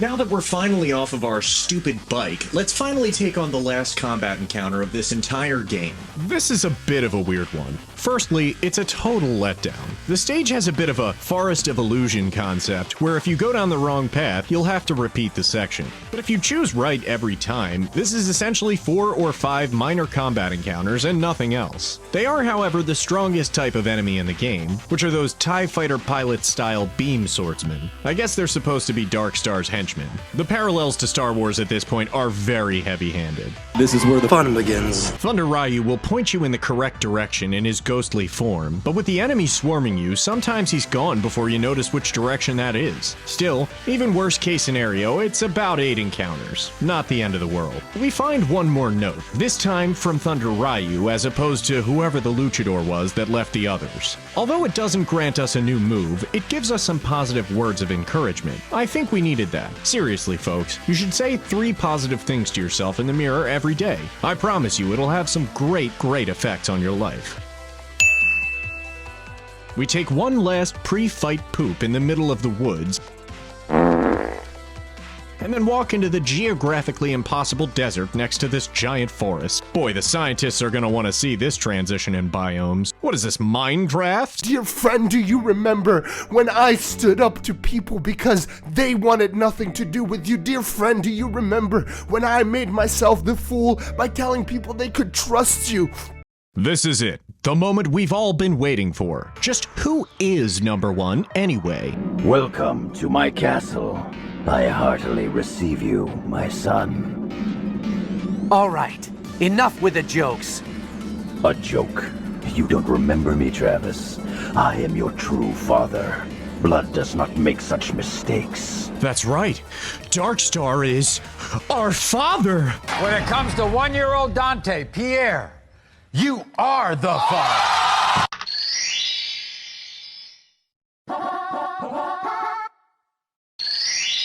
That's not true! That's impossible!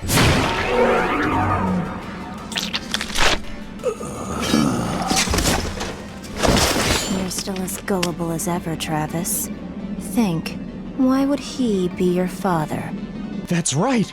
Darkstar is not our father! When it comes to the matter of baby Jesus, Joseph, you are not the father.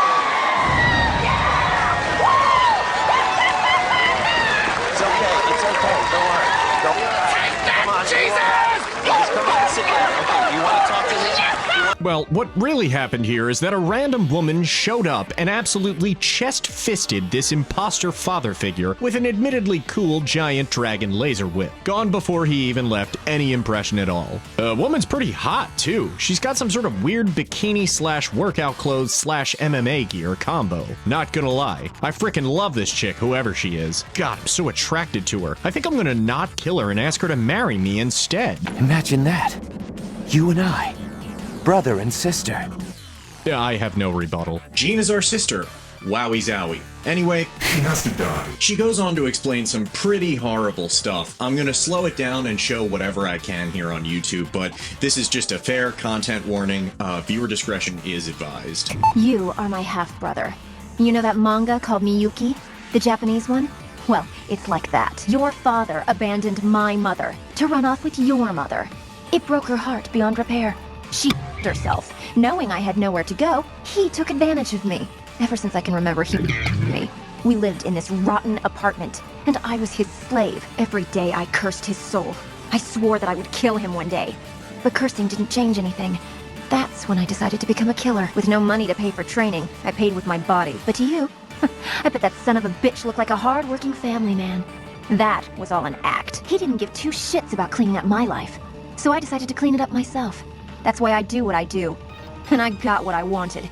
Killing him in front of your very eyes. That's my story.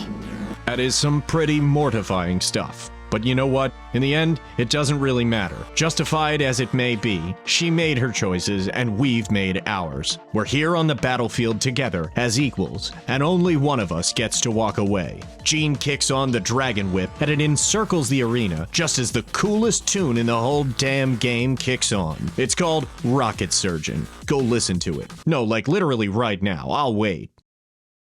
Now, I know what you're thinking. Dude, she might be tough, but all she has is her fists and legs. What is she gonna do against your laser sword? Well, that's where you're wrong. Somehow Jean gets it done, and she is not to be taken lightly. Well, let's start with this. Do not attempt to throw Jean. She will reverse it with 100% success. It is physically impossible to use grapple moves on her, and the sooner you understand that, the sooner you start to have a chance in this fight.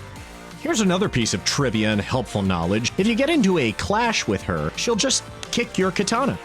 So, like, obviously, don't skip leg day if you want to be able to do something like that. Work out your legs enough, and you'll be able to kick an energy blade too. Jean will also hyper dodge every single slash. So, what? You just do nothing then? Get killed? Shit. Alright.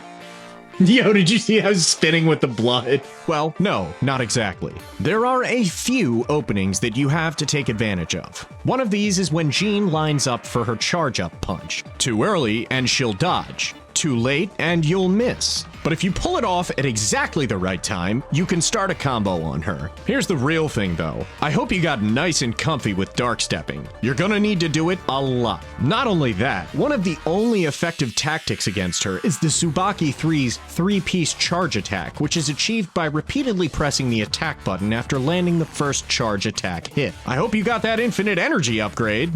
After each segment of the fight, you'll go into a cutscene where the arena shrinks. Also, keep in mind that each time this occurs, Jean's charged attack combo will result in one more dash. So by the final phase, when she charges up, she'll do 3 quick attacks in succession, which can juggle you if you're not careful. Still though, now that my skill at the game was much higher than before, it actually only took me 4 attempts. When I was younger, it had to be at least 15. You just have to be liberal with those charge combos. Those do a gigantic slice of her health. Ah! No!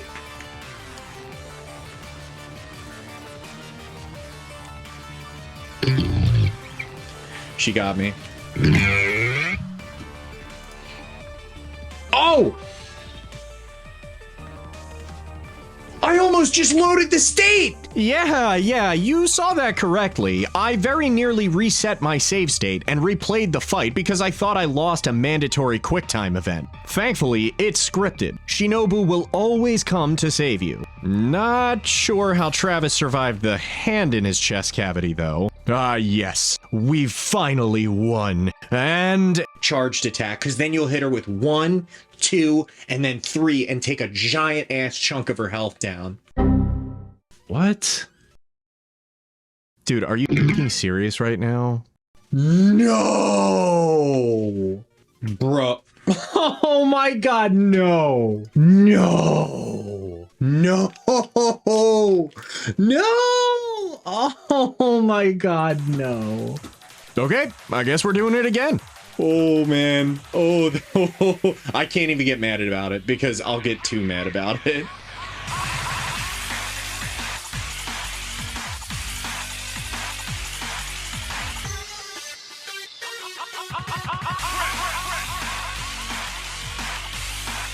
God damn, I'm pretty good at this game. Brother, please don't kill me. Sorry, Jean. This hurts me too. We're both in the same business after all. And I've had enough. Time for you to rest, Jean. Good night, Travis. I hope your next dream is a more pleasant one.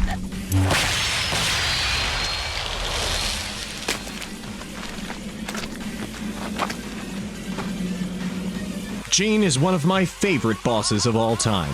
I think it's so cool that she can stand toe-to-toe with you with just her fists and legs. Her outfit is cool and sexy and sleek. She's tough as shit. Her hair and eyes look awesome. Her combat style is so impressive. Not to mention that banger-themed rocket surgeon. She is easily a double S tier.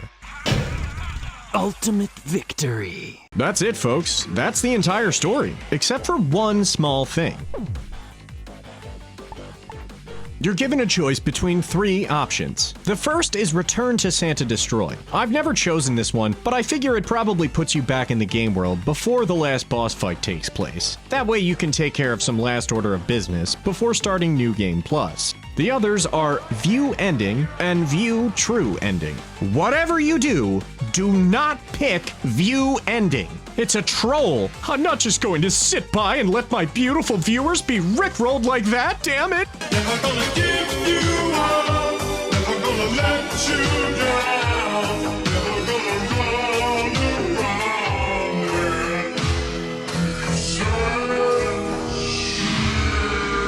In the fake ending, a guy kicks down your door, naturally you're pooping, of course, and he slices you in half with a yellow bloodberry? I mean, is this just a model that anyone could buy, or I don't know, whatever. It feels very half-baked. Seriously, don't pick it. But in the real ending, the assassin doesn't kill you, but is instead immediately slain by, guess who? Will you hurry up with that?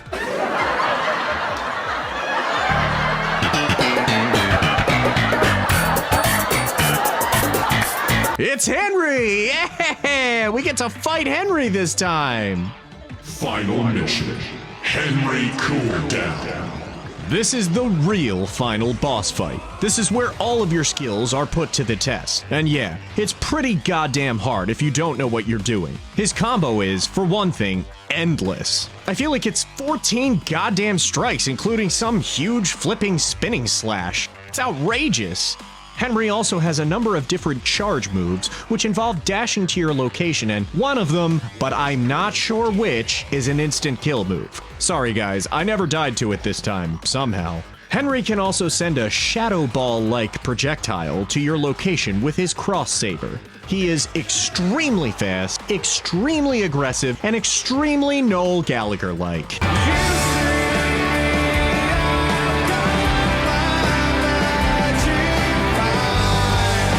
Somehow, though, I literally beat it on the first attempt? Come on, baby, let's go! I mean, one huge thing we had on our side is that he doesn't dodge like Gene does. If you get inside his space and land a hit, you can combo him like any other boss. So I think that conditioned me due to just having fought her 5 times over. After a clash of sabers and a flurry of green and purple, the day is finally won. Henry's fight is awesome. It feels so great to finally challenge another pure beam swordsman like yourself. No gimmick weapons, just a match between 2 warriors of the laser blade. I absolutely adore his weapon. Purple was always my favorite color, and specifically lightsaber color, and that plush-shaped crossguard is so sick. And his moves and speed are baffling. I also love the Shadow Ball projectile. Oh, if only we got to play as him. Yet another no-brainer. Double S tier. Ultimate victory. Why the hell do you call me Travis? Travis, like you're my friend or something. Who the fuck do you think you are? You can't be serious. All this time you didn't realize. What are you talking about? I'm your twin brother.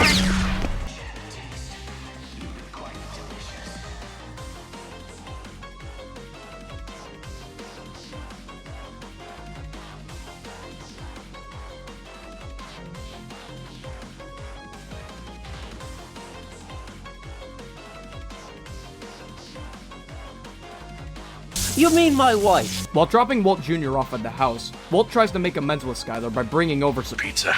Unfortunately, though, Skylar is already making dinner, even though Walt brought over a pizza. She's making dinner, though, so now Walt has spent all this money on pizza for nothing. Luckily, though, Walt didn't just bring over a pizza. He also brought over big sticks. I'm gonna need shock treatment to get over this one. I mean, that's mostly it, though. They do a big jaunt through town while they're crossing swords. I mean, literally crossing their laser swords, not the metaphor for 2 guys crossing streams while they're peeing. I mean, I guess we don't know that they're not doing that. We can't say that for sure. But now it's over. Got a little wordy at the end there, but hopefully that wasn't totally overdone. It's a good story. I actually really like the fact that it's both serious and satire at the same time. It's obviously silly and totally over the top, and parodies many common tropes in popular pieces of media. But at the same time, it's not afraid to show real character growth in Travis, which will be picked up on in the subsequent entries. He's really grown on me over the years, not only as a memorable character, but as a really impressive and relatable one. Let's go!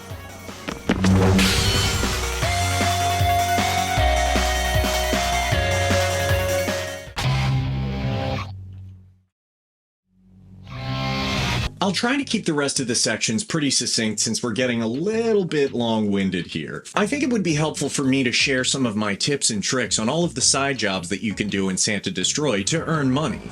Although these won't be your bread and butter, you're still going to need to do each of them once, at the very least. Side job 1, Coconut Collector. This one isn't particularly enjoyable. Well, none of them are, really. Who would ever want to be just a wage slave, throwing away your life, doing menial tasks until the end of time, only to one day wake up and realize your life was wasted being a cog in an unfeeling machine that will never care about you, nor will it ever give anything back? Bro, what are you talking about, man? Yeah, anyway, nobody wants to haul coconuts around. Oh my god! My first piece of advice applies to all jobs, and I'll just say it here once. Get that Lavakov upgrade. It will allow you to sprint while you have no weapon drawn, so basically only in town and when you're on a job, but it's well worth it. You can sprint over to the tree, and even though you can't sprint back while carrying the coconuts, it'll still cut the time down, no question. Here's another suggestion. Try to walk far enough away to see the tops of the trees. I never realized this in previous playthroughs, but you can actually see the coconuts at the top. I thought you only had to go off of which tree had a B button prompt. Try not to grab 3. The speed deduction is not worth it. 2 seems to be the sweet spot of max speed when mashing A and the value of your trip. Either way, I would not suggest repeating this one as the payoff is terrible. Side job 2, Lawn Mowing.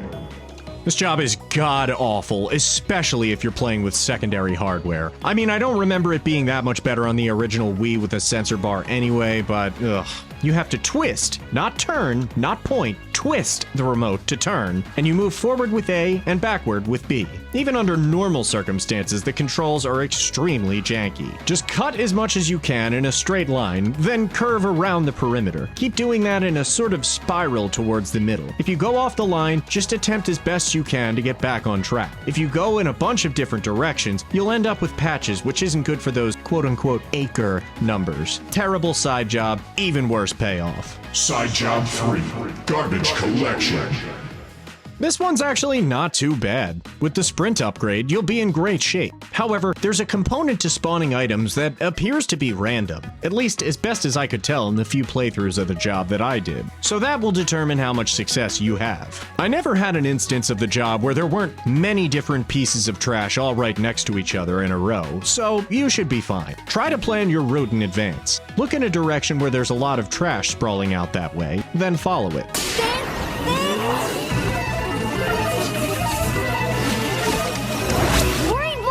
If it starts to taper off, either follow the newly spawned trash back to where you came from, or sprint to an entirely new area. The payoff isn't too bad, but keep in mind all of these jobs have a 3-minute time length, so it's always a commitment. Side job 4, Gas Station.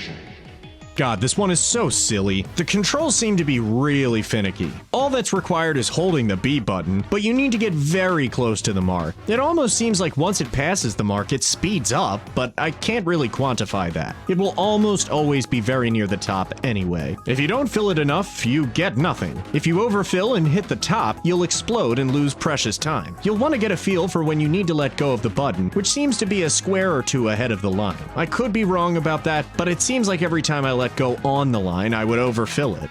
Side job 5, Minesweeping. This one's pretty inoffensive. These 3 minutes just seem to last forever. I would say that you should travel in lines, like a grid. You know, like a real minesweeper. But that's not really the best play here. You should start by using that technique, and then stop when you hear a beep. Then rotate to see which direction provides more beeping and head that way. Believe it or not, it's actually very tricky to get blown up. I guess the radius on those bombs is pretty small. However, the sensitivity for when you can actually grab the mine is pretty high too, so you may skewer nothing at all multiple times. Side job 6, Graffiti Cleaner.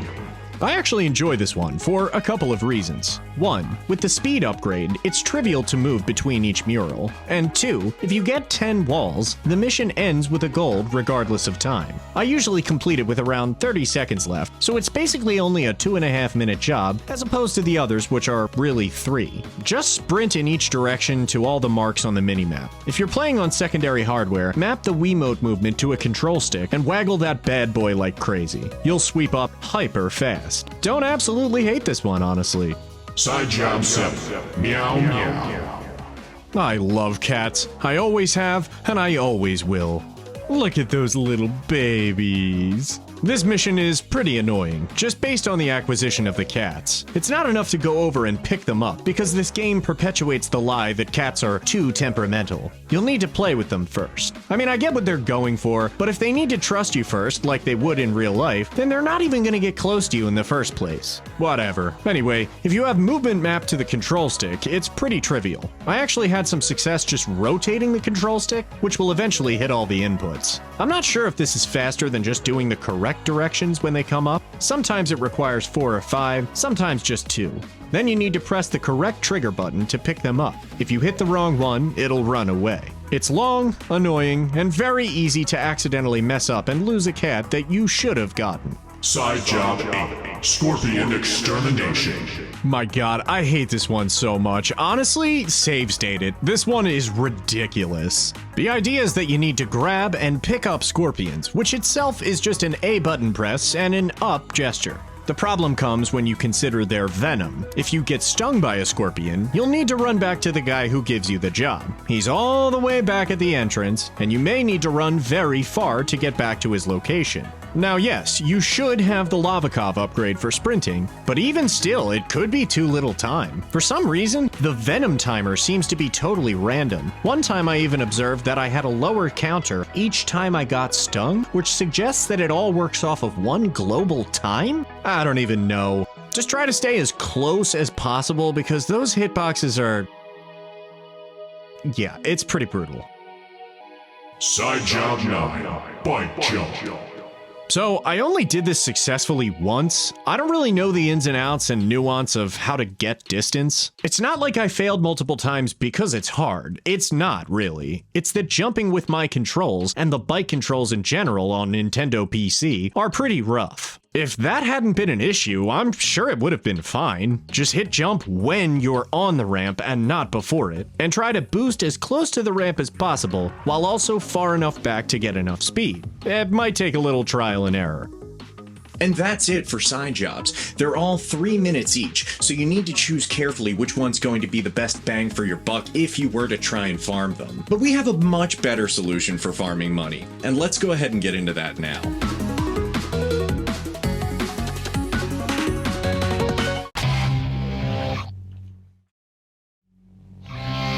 There is absolutely no reason to get into this entire list. I mean, there's like 24 of them, and I can't even tell you guys how many were just simple parking garage combat encounters. I mean, it's gotta be at least 6 of them. The first clear moneymaker is gig number 5. This is the first of many Pizza Butt missions. Remember these because Pizza Butt is going to return later in the series. This basically sees you entering a parking garage and killing goons for 50k. A better payoff than you're used to. Here's the thing though, you only need to kill the lead goon, so you can make 50k instantly if you're quick. Next, Gig 15. This is an upside down battle on the subway. It's not that bad. If you have some of the secret techniques, you can pretty much invalidate any of the enemies by knocking them over and jumping to their location. The 70k you earn is very good, but keep in mind you need to drive all the way uptown to get there. There are better options, but when you gain access to this mission, it will be your best tool. Gig 16 is by all accounts the same. I have no idea what the live ammunition disclaimer on the description means. It's the same 10 enemies fought in the same place, just not upside down.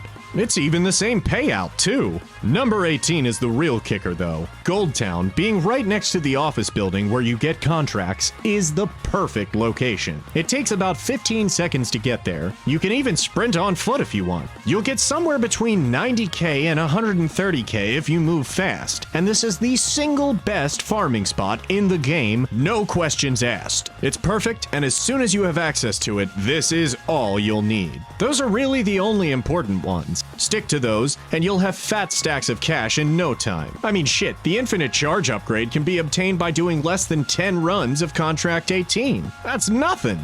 The game does offer some other types of missions. You can find these by going to the old boss locations that you've already beat. They'll unlock after you beat the corresponding boss. Each one of these missions only leaves you with a single point of health, and beating them can be an entirely frustrating ordeal. It's not really any more productive than doing the assassination mission, so my advice is, instead of frustrating yourself with these, just go ahead and do the K Entertainment missions instead. That'll be more than enough money for you. If you're going for 100%, then by all means, go ahead. But in terms of completing the game and unlocking everything, there's no reason to waste your time with these. And that's pretty much all the side content in this first installment of No More Heroes. And that, as they say, is all she wrote. Now let's go ahead and move on to the ranking.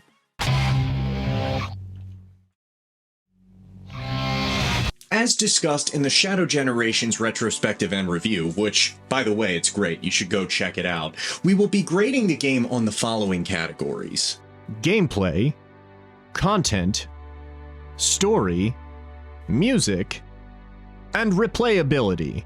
Gameplay. No More Heroes is one of my favorite action hack-and-slash game series of all time. The combat is smooth, you cut through enemies like butter, the combos are satisfying and mostly intuitive, and the boss combat is exciting and engaging in all of the real fights. There are a few minor improvements I'd make, such as giving each beam katana its own special move, or really any reason to use them instead of each upgrade invalidating the last. Also, being able to switch them on the fly in combat would be nice. Good thing the next game addresses both of these issues. I think it's fair to say that this game gets a banger 9 out of 10 in the gameplay department, only held back by the mandatory retro minigame and a few other minor annoyances along the way. Content. This game has a pretty respectable offering of content. First of all, New Game Plus mode is great, which really just lets you go back through the game with all of your better weaponry, which makes the experience more uniform in terms of your own power level. Also, bosses tend to behave differently on higher difficulties, which is why many people suggest doing bitter on your plus playthrough. The assassination missions and side jobs are a nice thought, but really only serve to be grind spots rather than something fun that you want to participate in. Other than the bosses themselves and the stages they exist in, there's not really an abundance of things to do. Collecting all the trading cards is fine, I suppose. There's also the Lavakov balls, but you should really be chasing those down first thing in the game if you're taking combat seriously, so I'm not really going to count those as a collectible. Though I don't think it's sorely lacking in content, it's definitely a full game. I do think there could be more things to do, like perhaps a boss arena mode where you could just fight the bosses individually. I wonder if the next game adds that as well. I think 6 out of 10 is fine for content. Not horrible by any means, but it could be better. Story. I honestly enjoyed the story of Travis's first outing. I think that it shows growth on his part, and you can really feel him change while still embracing his own absurdity. The bosses are fantastic, each one having a huge personality, full of their own dramatic flair. I do think what they did with Sylvia, Henry, and even Jean was perfect for what it was. At the end of the day, this really is a parody of the hero's journey motif, and it shows, but it also takes itself seriously when it's supposed to. The next game shows its dramatic chops even better as well. The story gets a good old 8 out of 10 from me, dog. Music.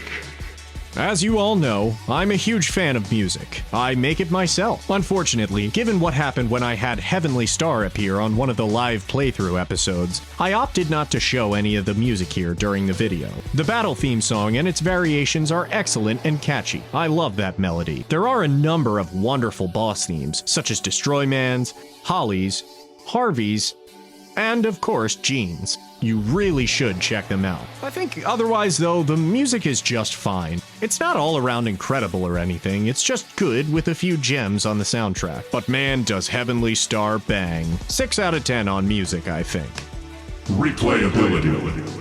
Overall, you're given the opportunity to replay the game with your full arsenal. That's not to be discounted, of course, but I really don't think this holds up much. If there was a way to skip the money grinding for the entry fees to battle the assassins, then I'd say, sure, okay. We can just go back through and do the parts that we like. But sadly, you still need to grind and spend quite a lot of time doing so. It's just made easier by the fact that you have access to the better grinding spots from the get-go. New Game Plus gives at least a few points, but this is otherwise the same experience each time time you play it, with no discernible change otherwise. I cannot in good conscience give it more than a 5. If you enjoyed it, you'll enjoy it just as much a second time, but it doesn't offer you much of anything new each time you replay it. Grand total. I don't know who you are or what you want, Sir Henry. Where are your manners? That was my kill, you naughty boy. Shall we get this over with? The game scored 34 out of 50 possible points. It's certainly not perfect by any means, but it's great for what it is. A smoking hot hack-and-slash action game with goofy-ah scenarios and characters. And of course, the beam katanas really give it the juice, in my own opinion. I love this game, and I always will. However, the open world being tiresome and the grinding really hold it back. I think the nostalgia obscured that a bit in my memory, so here we are, giving it the objective view it deserves all those years later. I don't regret playing it at all though, and it was so nice to come right back home and grasp that blade once again. Next time, we're going to be taking on the real No More Heroes in the second and better installment. Let me just tell you, it improves on every single thing this game did poorly. I am so excited to jump right back in. Folks, I really hope you guys enjoyed this. Please like and subscribe and comment below. What did you like about the playthrough in the series? Do you even like the No More Heroes series? Are you looking forward to us going through 2 together? Also, if you guys have any suggestions, I would love to do a blind playthrough of something that you guys suggest to me. Always looking forward to new game experiences and sharing them with you all. My YouTube channel is officially 1 year old as of mid-May. It's been a wonderful year, full of lots of exciting new twists and turns, and yes, some disappointments as well, but I've also learned so much and I've gotten new skills and tips and techniques that I can use to make this next year even better than the last. I think we have a lot of great stuff in the near future, and I want to thank you guys so much again for sticking with me through it all. Once again, I'm Devious Diesel, and I will see you guys in the next one. All music, except memes and gags, is written, recorded, and produced entirely by me, Devious Diesel. Please do not use, manipulate, or distribute without proper permission and credit. Thank you.